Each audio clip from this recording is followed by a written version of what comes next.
ఎపిస్టన్ అనేవాడు ఒక లంకోర్. ఒక పరమ నీచుడు. వాడు అమ్మాయిల్ని తార్చేటటువంటి ఒక బ్రోకర్. వాడు అపర కోటీశ్వర బ్రోకర్.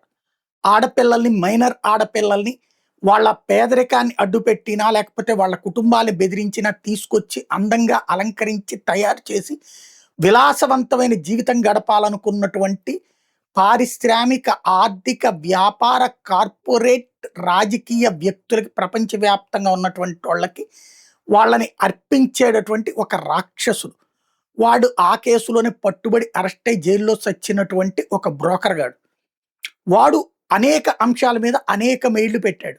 ఆ మెయిల్‌లలో కొంతమంది నేతల మీద మాట్లాడిన మాటలు ఇప్పుడు ఒక దరిద్రుడు మాట్లాడిన మాటల కారణంగా ఆ నేతలు ఇప్పుడు కోర్టుల చుట్టూ తిరగక తప్పని పరిస్థితి. అది ఒక యాస్పెక్ట్. రెండవ కాన్సెప్ట్ ఏంటంటే వాడు తార్చినప్పుడు వెళ్లి వెధవ పనులు చేసినోళ్ళు శిక్షింపబడాలి. అది ఖచ్చితంగా న్యాయం. ఎప్పటికైనా సరే న్యాయం గెలుస్తుందనడానికి సాక్ష్యం.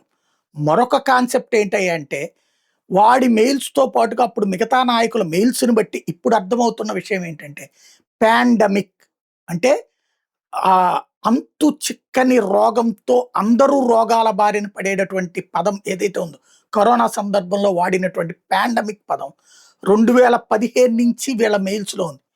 ప్రముఖ వ్యక్తుల చేతిలో ఉంది. బిల్ గేట్స్ దగ్గర నుంచి అనేక మంది చేతుల్లోంచి పాండమిక్ వస్తుంది సో అండ్ సో టైంలో అన్నటువంటి. కరెక్ట్‌గా అలాగే వచ్చింది 2020 నాటికి.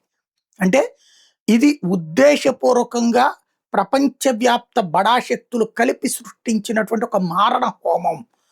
తమ వాణిజ్య వ్యాపారాల కోసం చేసినటువంటి ఒక ఉన్మాదం. ఇందులో చైనా పాత్ర ఉంది, అమెరికా పాత్ర ఉంది, బడా పెద్దల పాత్ర ఉంది, డీప్ స్టేట్ పాత్ర ఉంది అన్నది ఇప్పుడు అర్థమవుతుంది.